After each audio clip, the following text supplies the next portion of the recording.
Bonjour, je suis Christelle Lissy de la chaîne Académie de la Nouvelle Conscience. Je vais vous parler aujourd'hui de sortir de la matrice, duel. Alors je vous partage ma conscience, mes expériences, chacun en fait ce qu'il veut. C'est ce que je vis. Donc, ce qui veut dire que ça ne correspond pas forcément à ce que vous vivez, là où vous en êtes, etc. Et que à vous de voir si ça vous résonne ou pas, parce qu'on n'en est pas tous au même endroit. Donc, sortir de la matrice duel, c'est-à-dire sortir du chaos.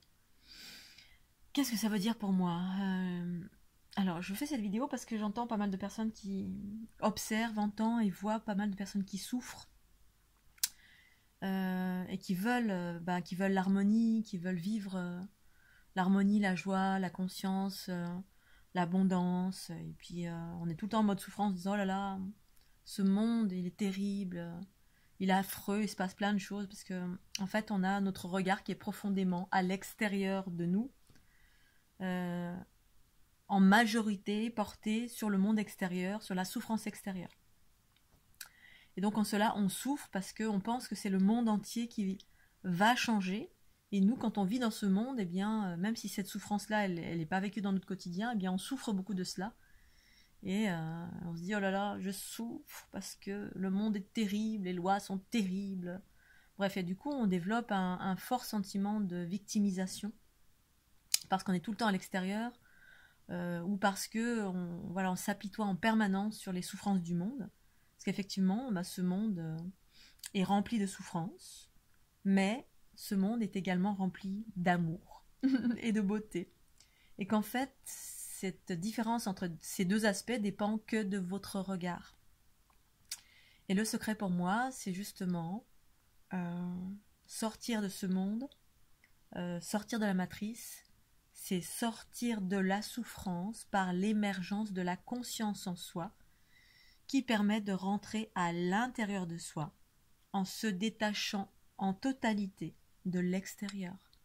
L'extérieur, c'est-à-dire la matière chaotique de ce monde, des gens qui souffrent, du monde qui souffre, des chiens, la rubrique des chiens et des chats écrasés, pour rentrer en soi, pour retrouver la beauté, le soi supérieur, qui permet ensuite d'avoir un regard d'amour et de détachement, par le détachement, et co-créer une réalité harmonieuse pour vous à chaque instant, ici, maintenant.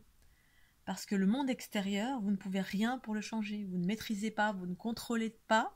Je peux juste observer, oui. Mais je ne vais pas nourrir en figeant mon regard sur toutes les plaies du monde, parce qu'il y en aura toujours. Parce que les plaies du monde dépendent bien du karma de chacun, que chacun vit de la souffrance pour des raisons diverses et variées, parce qu'on est pris dans le karma, donc on s'incarne parce qu'on n'est pas conscient, donc on vit telle et telle situation. Tant que la conscience n'a pas émergé dans un individu, eh bien cet individu est manipulé par des mémoires, par des influences, par des égrégores. Mais ça appartient à chacun, on ne peut rien y faire. Rien. Sauf, vous pouvez changer votre propre vie. Et en cela, on peut sortir de la matrice, c'est-à-dire sortir de ce regard permanent qui est toujours à l'extérieur en train de souffrir pour les autres. Souffrir pour Pierre, Paul, Jacques, le monde, la forêt, la tribu indienne, bref, les réfugiés de différentes guerres, etc. On est dans un cycle évolutif, en train de terminer un cycle évolutif patriarcal. Patriarcat, c'est le cycle de la séparation. La séparation, c'est quoi? C'est on se sépare de la conscience, donc on oublie qu'on vient d'un endroit merveilleux, divin et parfait. Oh, super, c'est la maman cosmique, la conscience originelle source. Et on vit avec une conscience altérée, donc un corps qui est relativement relié à la matière, donc attaché à la matière, parce que on a vécu des expériences dans la matière. Pour s'incarner, on s'incarne, on vit des expériences, et voilà. Donc les expériences sont diverses et variées, positives comme négatives. Il y a le mélange des genres, voilà, on cherche l'amour à l'extérieur, on cherche la connaissance à l'extérieur, on cherche à se nourrir à l'extérieur, plein de bonnes choses à expérimenter, surtout nous les Français. Du Nutella, des gratins dauphinois, des grosses côtes de bœuf, on mange des chiens, des chats, des Scooby-Doo, bref. On expérimente à l'extérieur. Comme ça. Et ça, c'est pendant tout le cycle évolutif patriarcal. Et pendant toutes les expériences à l'extérieur, eh bien, on a contracté des bobos. Parce que quand on a une conscience qui est altérée, c'est-à-dire on n'est pas guidé, il n'y a pas l'intuition qui est prédominante en nous, qui nous dit là, attention, tu ne devrais pas y aller, ça va faire bobo. Au contraire, on y va, on s'en fout, ouais, parce que sinon on serait tout le temps dans la mesure, j'y vais pas, puis on n'expérimente rien. Quand on sait pas, ouais, allez, j'y vais, on verra bien. On expérimente, et puis potentiellement, ces expériences peuvent nous faire mal.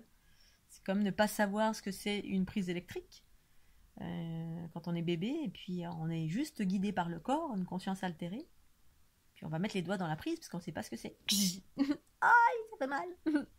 Donc potentiellement, on ne refait pas la même chose, mais on fait plein d'expériences de vie en vie en vie, et puis on revient, on se réincarne parce que les expériences négatives vont générer des basses fréquences, et puis elles doivent être rééquilibrées, donc on revient pour pouvoir rééquilibrer ces basses fréquences. Je te tue, tu me tues, je me suis fait mal, machin, puis on est engrammé, on revient. Jusqu'à une fin de cycle. Cette fin de cycle, c'est maintenant. L'émergence de la conscience permet de nous émanciper en totalité. C'est-à-dire, à un moment donné, certains êtres ont tellement tout expérimenté. Voilà, la nourriture, la matérialité à outrance, le corps, la sexualité. On a été comblés dans tous nos aspects primaires, on va dire. Primaires, c'est-à-dire toutes les parties basses du corps. Mais toutes les parties hautes aussi, c'est tous les aspects matériels du corps, la matière. Et à un moment donné, c'est la conscience qui émerge. Voilà. Et puis là, à l'heure actuelle, il y a plein d'êtres qui arrivent et qui sont dans la conscience et la matière en même temps. Voilà. Parce que le but, c'est l'équilibre entre les deux. Et donc la conscience, en tout cas pour moi personnellement, elle m'amène à m'émanciper, à me détacher en totalité. Et bien de la matière. C'est-à-dire des attachements souffrants reliés à la matière. Pour faire monter en fréquence la matière. Parce que c'est dans la matière qu'ont été engrammées toutes les expériences souffrantes. La matière, j'entends mon corps physique et tous les souffles du corps physique, c'est-à-dire les différents corps subtils qui sont reliés aux 7 chakras, qui sont des notions relatives à l'ère patriarcale, parce que pour moi, ça fait partie encore de ce monde de densité, les 7 chakras, les méridiens, tout ça. Tout est en train d'être pour moi complètement... Tout ça, c'est comme si c'était désuet, pour moi, ça fait partie de l'ancien. Ça existe, mais il y a d'autres plans de conscience que moi j'appelle matrice génétrix, la fleur de l'unité. Des nouveaux corps qui apparaissent, des nouveaux méridiens, une nouvelle multidimensionnalité, les trous noirs, bref, des nouveaux mécanismes en tout. Bref. Et donc, cette conscience, elle me détache pratiquement de toutes les vicissitudes de la matière, dont la relation de couple, dont le chaos du monde, parce que je suis pas née comme ça. Moi, je suis née un peu comme beaucoup de personnes. Je suis rentrée plein de fois dans un monde chaotique, et puis, qu'est-ce que c'est que ce monde chaotique? J'avais l'impression qu'on m'avait déposé, et puis... On s'était trompé de planète. Qu'est-ce que je fais ici? C'est quoi ces us et coutumes barbares? Et voilà, j'ai dû transcender tout cela. Avec mes outils, bien sûr. Il y en a qui sont partis en guerre, en mode rébellion, pour sauver. Parce qu'en fait, on n'a pas tous les mêmes aptitudes. Pas tous là pour faire les mêmes choses. Voilà. Et puis, je me suis détachée potentiellement. Enfin, je suis détachée de plus en plus, via l'émergence de ma conscience, l'activation de ma Kundalini, et bien de la matière. Alors il y a des êtres des fois qui viennent vers moi, qui me disent ouais mais quand même c'est bien le couple, puis c'est bien manger du vin, enfin manger de la viande, boire du vin, tout ça de temps en temps. Mais oui, mais j'ai rien contre ça, sauf que moi j'en suis à un autre stade. J'en suis à un stade qui est ce qu'il est, ce que je partage là maintenant. J'ai expérimenté le vin, la sexualité. J'ai expérimenté la relation de couple, la fusion, la dépendance, l'addiction, pas de façon démesurée, mais à ma mesure à moi, selon ce que j'avais besoin de vivre, parce qu'on est tous différents, bien sûr. Donc en cela, on vit des expériences différentes, plus ou moins intenses, plus ou moins élevantes ou destructrices, ou peu importe, parce que justement, on expérimente. Jusqu'à ce qu'à un moment donné, il y a un déclic, il y a une ouverture, un équilibrage, et puis on se réalise. En tout cas, moi, c'était mon vœu le plus cher depuis que je suis née, quand je me suis incarnée, quand j'avais 10 ans, 11 ans, 12 ans, quand il y avait un vœu à faire, tiens, tape-toi sur un cil, fais un vœu. Je souhaitais la paix sur le monde. C'est pas un vœu qu'on fait quand on a 10 ans, plutôt on veut, je sais pas, une barbe à papa, ou une locomotive, ou une poupée Barbie, j'en sais rien. Et donc, je suis née dans ce monde pour m'éveiller. C'est le cas de nombreuses personnes, par l'émergence de la conscience qui crée un détachement des vicissitudes de ce monde. C'est ça, sortir de la dualité, tout en étant incarné. Je me détache du chaos extérieur, l'ayant suffisamment vécu pour moi-même, ayant transcendé, transformé en majorité toutes mes blessures.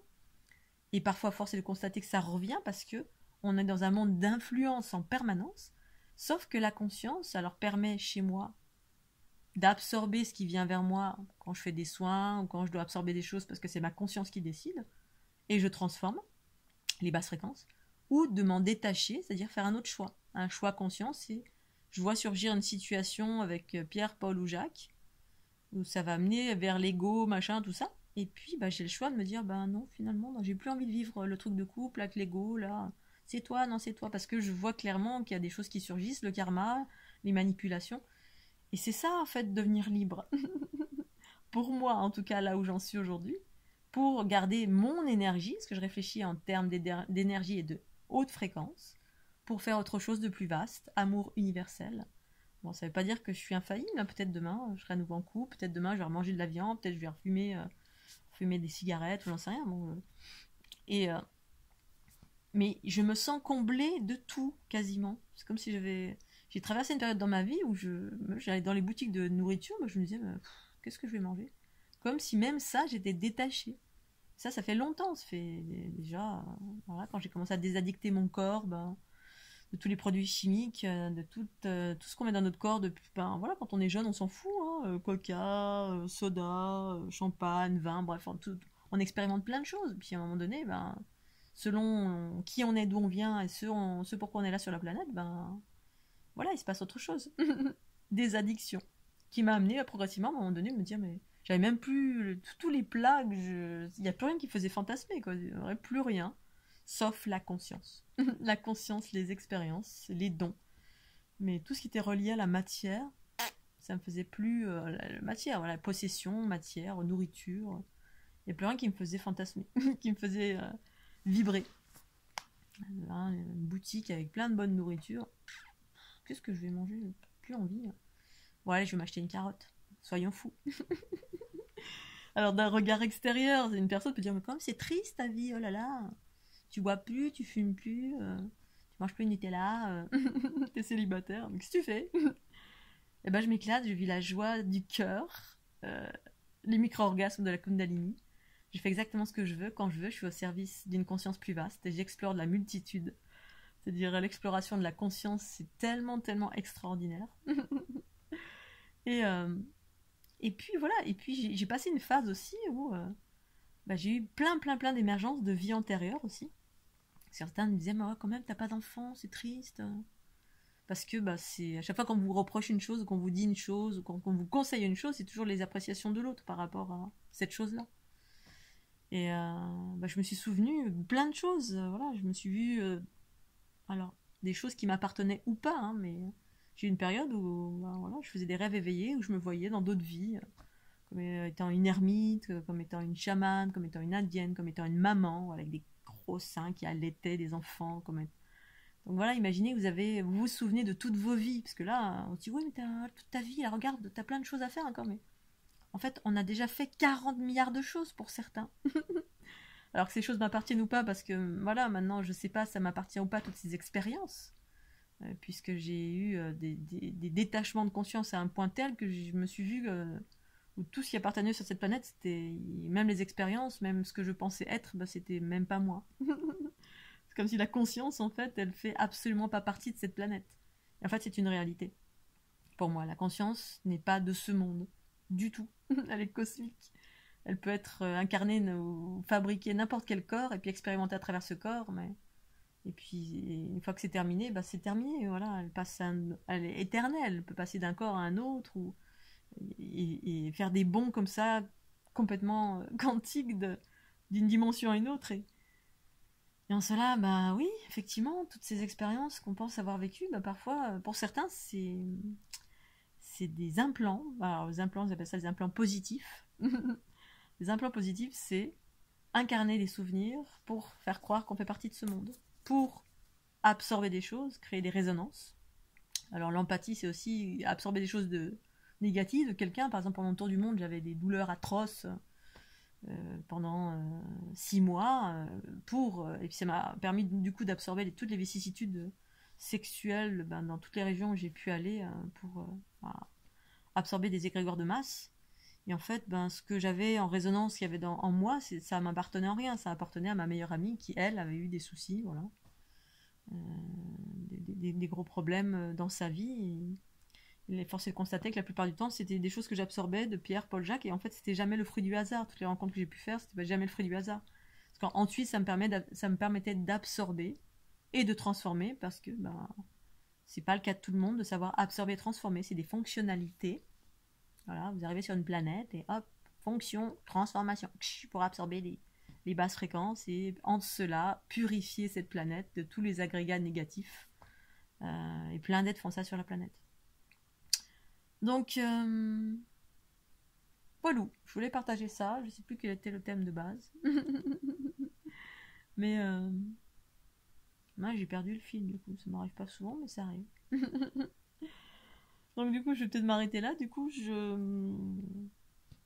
voilà, je voulais partager ces informations aussi, sortir, voilà, c'est ça, sortir de la matrice duel. C'est l'émergence de la conscience qui s'incarne dans le corps et qui en cela, c'est-à-dire que le regard se centre sur mon intérieur et sur mon monde dans un périmètre relativement proche de qui je suis. Voilà, c'est-à-dire ma maison, ce que je fais dans mon quotidien, mes actions du quotidien, ma conscience, et garder en cela un regard de joie, de bonne humeur, de haute fréquence, pour rester dans la multitude, l'amour universel, et en cela réaliser, faire ce que j'ai à faire, et ne plus rentrer dans les choses humaines qui sont relatives à la dualité qui amène à vivre le chaos par différents processus qui sont ce qu'ils sont, relatifs à la dualité, les attachements, la souffrance, qui sont vraiment relatifs à ce monde de la matière, mais une matière lourde, parce que justement elle est engrammée de toutes ces expériences de l'ego, enfin ces expériences du passé, qui sont en train de s'épurer progressivement. Voilà. Et voilà, donc c'est propre à chacun.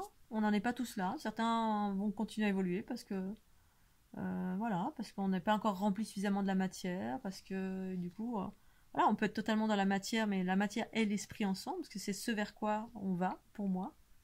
Mais sauf que c'est la conscience qui va diriger, l'esprit qui va diriger, non plus la matière. C'était le cas pendant l'ère patriarcale, c'est la matière, donc le principe masculin qui dirigeait, qui expérimentait en étant dirigé par l'ego en soi. Tout ce qu'on a contracté à l'extérieur, les connaissances extérieures, les blessures, les influences, etc. Puis là, la conscience, quand elle ressurgit, elle transforme tout ça, elle transforme nos bobos, elle transforme les égrégores individuels, collectifs, et du coup, la matière devient plus légère. Mon corps devient plus léger, ma vie et ma vision deviennent plus légères, harmonieuses, joyeuses, positives, détachées. La capacité à absorber, à se détacher, à transcender, à rebondir, à s'adapter. Et puis en cela, rayonner ces hautes fréquences autant que possible, tout en ayant conscience de tout ce avec quoi j'interagis. C'est-à-dire la matière et tout ce qu'il y a dans l'invisible. Ça sert à ça l'émergence de la conscience, c'est que au-delà des notions de la matière, donc de mon corps, là, je crois qu'est-ce que je vois. Et bien je me mets à voir des choses plus subtiles, l'énergie, les différentes énergies, comment elles fonctionnent, comment ça fonctionne entre les êtres humains, les arbres, le chien, le chat, la conscience. Qu'est-ce qui interagit avec moi au-delà de la matière, c'est-à-dire on n'est pas qu'un corps, on est bien plus que cela. Et en cela, je m'émancipe de tous les jeux de rôle, les jeux de l'ego, les miens, et les jeux de l'ego extérieur, et les jeux de l'ego collectif. Et c'est en cela qu'on sort pour moi de la dualité, de la matrice inversée, qui est un jeu un cycle évolutif et qui est ce qu'elle est. C'est pas méchant, c'est pas mal, c'est juste une expérimentation. On arrive à une fin d'examen. Chacun est libre d'emprunter le chemin, et puis d'autres non, et puis c'est ok pour tout le monde. Seulement ceux qui seront prêts. Chacun à sa façon. Je ne fais que partager ma conscience, qui est ce qu'elle est, pour sortir de la matrice duel qui nous sépare et qui nous fait vivre du chaos d'une façon dans la prédominance, plutôt que de vivre d'une façon prédominante la conscience, l'amour universel, la joie, la légèreté, autant que la connaissance de soi et du monde qui m'entoure. Voilà Scooby-Doo. Je vous fais des bisous, un petit pouce bleu, et puis à très bientôt. Bye bye.